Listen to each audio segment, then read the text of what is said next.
જે માણસ પોતાના વિચારોથી શાંત છે તે પરિસ્થિતિમાં પણ સંતુલિત રહે છે.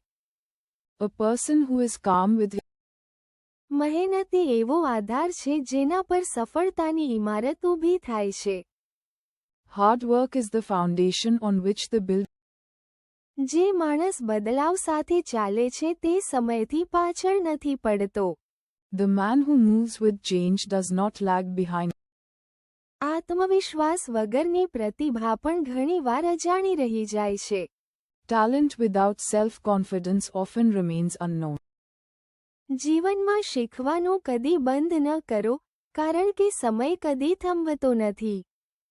Never stop learning in life. જે માણસ ધીરજ રાખે છે તે મુશ્કેલ રસ્તા પર પણ સ્થિર રહે છે. The man who is patient remains steadfast. જીવનમાં શાંતિ જોઈએ તો પોતાની અપેક્ષાઓ પર કાબૂ રાખો. If you want peace in life, control your expectations.